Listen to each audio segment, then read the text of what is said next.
Robert has a quarter of a beard, but he grew it before it became trendy. And I want to know, young guys, why are you growing beards? It's a kind of a weird thing. Guys look like terrorists, half of them. The guys with the full beard, sometimes I know that if they're not religious, I don't know what they are. What are they growing it for? I don't know if I like beards or not. I have one, but I don't know if I even like them. I have it because I've had one since I'm 18. I grew a beard originally, since I'm talking about it, because I looked very young. I graduated college at 20, and I looked 16, and I took a job teaching. I needed to look older than the 7th grade students I was teaching, so I grew a beard. I did, swear to God, that was the reason I grew a beard. I didn't inherently want one. I had to grow. So I grew a beard. Then I kept it on, and then it became fashionable, and as things go on, then I changed it. I cut the mustache off once. I had an Amish beard. That was a real kick with my family. I remember going to a family event.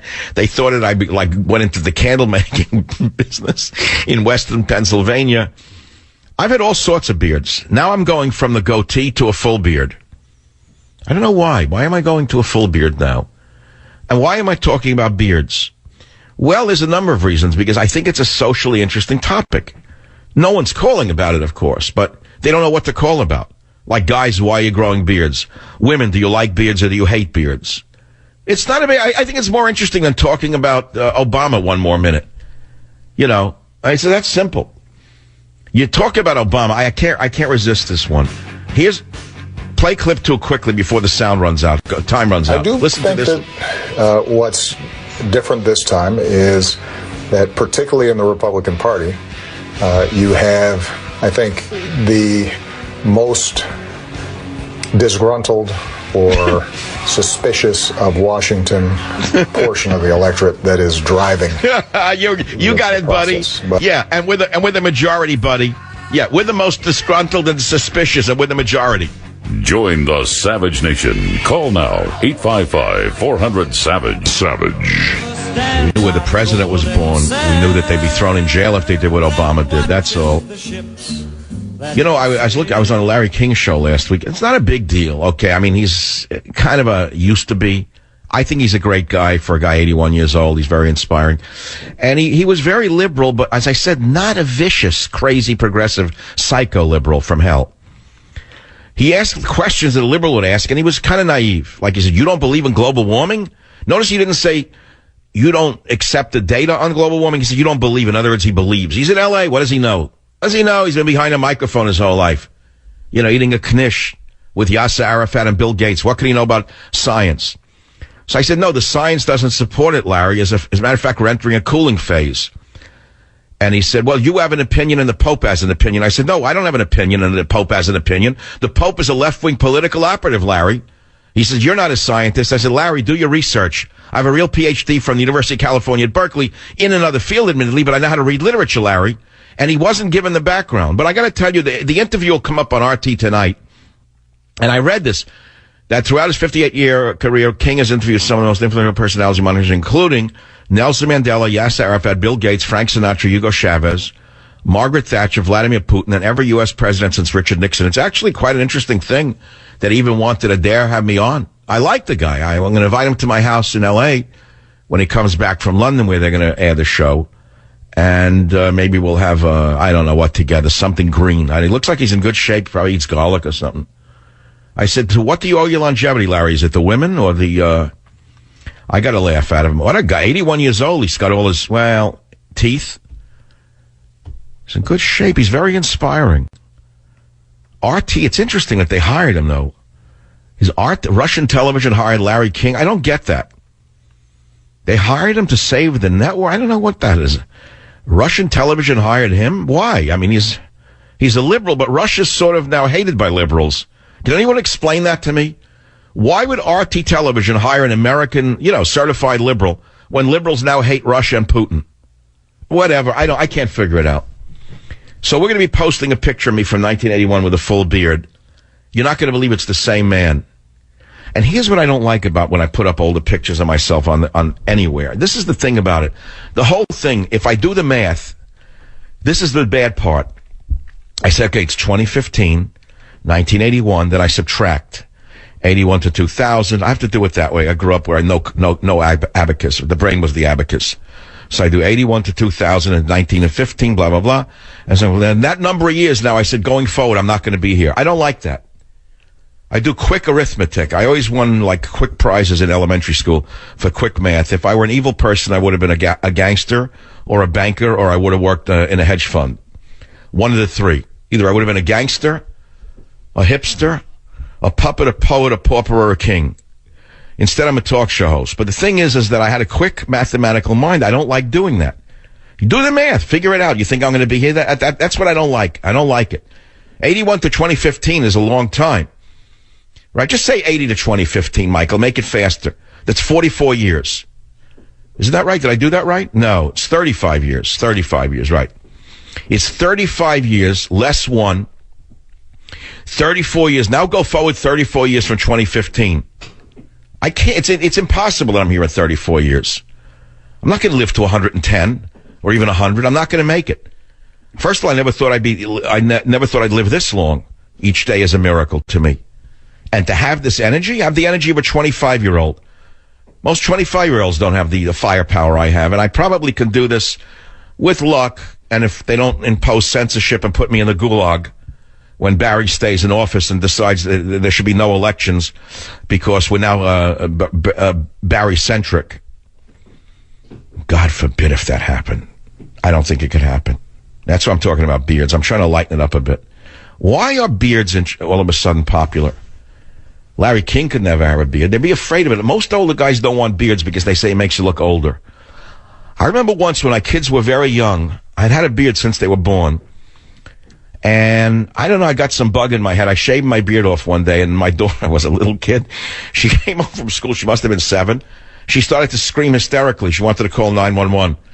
She thought someone had broken into the house. Now imagine that if your father had a beard since you're born and you're 7, you come home and there's no beard. It's not your father anymore. I grew it back. But why are beards in here's the thing, there was a social comment attached to this. Beards were big in the 60s when it was the counterculture. Listen to where I'm coming from. Beards were a rebellion against the Madison Avenue straight, clean-cut look. What's that show, Mad Men? None of those guys had facial hair, remember? And then as Mad Men went on, one of the young guys showed up at work with a beard. He was like the hippie from the village. And he was like, against Madison Avenue, even though he feasted off it. You get the picture. So in other words, the beard at that time was a rebellion. So what's the beard today? It's a rebellion against liberalism. I'm telling you, I think that there's a huge conservative revolution going on amongst the young. And I think you're going to see it in a very short time. They know Obama is a thief and a liar and a criminal who hates America. They know he's a creep all around who lies about everything and does it just to get ahead. And he advances the rights of those who are not entitled to these rights, mainly illegal aliens and bums on the bottom of the social order, not because that they're prejudiced against, but because they just can't get anywhere because of their own problems. And they know that. And they know that they face this their whole life. So they're growing a beard. There's no other reason for it. Now, women, on the other hand, I don't know that women like beards. Some say they tickle. Then you got the problem with hygiene with a beard. You could look like a rabbi from Brooklyn with sponge cake falling out of your beard if you're not. That's not a slur. That's a well-known thing. The crumbs and come on, stop it. You know it was a fact when you were a little kid if you were Jewish. It was always a problem. Kempt and unkempt. It's like Jack Kemp and Jack Unkempt. Who do you want to be, Jack Kempt or Jack Unkempt? Got to be very careful with beards. People don't understand that. As a lifetime beard, for myself, you got to wash the thing. It's like you do your head, then you got to do your face. It's a pain in the neck altogether. I think I'll do a baldy altogether, top and no, I don't want to do that. Then you look stark, like you think you should be in like a German techno dance club, like a creep who weighs 98 pounds because he's on heroin. Who knows? I don't like that look, that gaunt look. Why am I doing this today? Because I feel good for 3 reasons. 1, because the book's going to be on the list somewhere. That's good. I worked so hard and you worked so hard. 2, because Republicans had a sweep across America yesterday, and maybe liberalism, the mental disorder, will be kicked into the mental hospital where it belongs in 2016. And 3, because I'm actually interested in why young men are growing beards. That's all.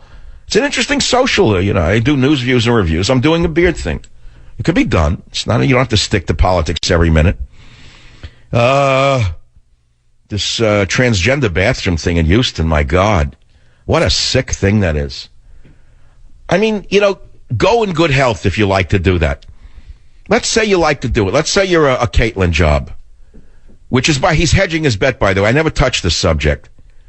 But, okay, let's say a guy likes to dress up as a woman. It's not so unusual, by the way, but let's say that he does that. But he's not really there because he didn't go surgical. He kept his options, in other words. He kept the schmendrick. He didn't go and have it. You know what I'm saying? So he's really, he's having it both ways. I mean, what is he really doing? He's an egomaniac and a psycho for that reason alone. He's only doing it for fame. That's all. Whoever really wanted to be a tranny granny? I mean, I could see if you're 16 and you have ambivalence about sexuality. All right, go for it. But at 70, you're going to become a grandmother? Did his grandmother ever want to become I mean, think about that. What woman of 70 really wants... Well, let me just stop right there because I don't want to insult women. But I mean, you get the picture. It's only because he's an egomaniac and a narcissist that he wants to stay in the spotlight. You got to hand it to him. Made a lot of money on that. I think you're going to see more of it now. Maybe we'll soon have a transgendered president. I mean, that's the only thing missing on a Democrat ticket. We have Hillary Clinton, the certifiable. I don't even want to say what. You know what the nouns are. You got Bernie Sanders, street. I don't want to say what because you know what. The only thing missing is a transgendered presidential candidate on the Democrat ticket. That would round it out completely. That would even make Hillary look more normal. Bernie Sanders makes her not look like the communist she is, and a transgendered, I can't figure that one out exactly, but I think it would work for her. It wouldn't make her look like what she is. I think the word is harridan. Are you enjoying this show right now? I hope so. Let's take some calls. KSFO, San Fran... I gotta say the word right. I've called it San Francisco and San Francisco for so long, I can't even say Cisco anymore. I could say Cisco Kid. I can say St. Francis. I cannot say San Francisco. I did it. Thank you. Talk. Go ahead, please. Can you hear me? Yes. Oh, thank you, sir. I just wanted to tell you I got to see the RT interview with Larry King and yourself, and it was far and above the best interview we've ever seen on Larry's shows, and we've seen a lot of them. Well, let me ask you something. How did you see it if it hasn't been posted yet? It's not yet up on RT. How did you get it? My wife was watching cable TV. We have Xfinity, and she said, Michael Savage is on Larry King, and I watched it, and I thought you had a meeting out of your hand at the end of it. The way you handled every question was so spectacular. I think you flew him. No, as I said, I liked Larry King, and I think he was quite surprised that he liked me. That was the thing I was trying to say, is that he's actually a very nice man and very smart. But I don't think he was ready for the level of intelligence or education that I had. And frankly, his assistants didn't do him any service by not preparing him for what my background really is. I don't think he was ready for it. I don't think he was either, but as I said, I think he was just absolutely mesmerized by you, and that you guys have the common thread of having Russian spoken in your house as children, both being from New York, and it was just... Yeah, and there was another thing about it, which I didn't know till I read up on Wikipedia. His father died when he was 9 years old from a heart attack, or when he was in high school, and as a result of it, it wrecked his life, and it threw him down another road, and he never finished school. You know, my father died when I was in college. It upset me greatly, but it made me go the other direction. I became super academic and dug my heels, and I decided to go the other way. But we both had a father who died young, and we're both older men who have not died of heart attacks, incidentally. And we're in the most high-pressure field you could ever imagine. Next to flying a plane in combat, I would suppose. Or let's say engaging in combat. I mean, this is a pretty high-pressure field. You got to admit, he's 81 years old.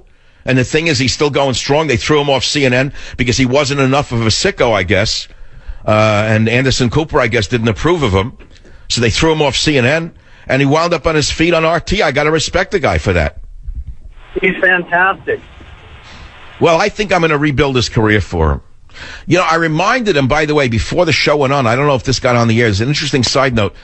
As we were talking to each other, I said, Larry, you know, I was on your radio show when you did radio back in 1972 in Washington, D.C. I was touring with my book, Earth Medicine, Earth Foods, and you were very heavily into health foods at that time.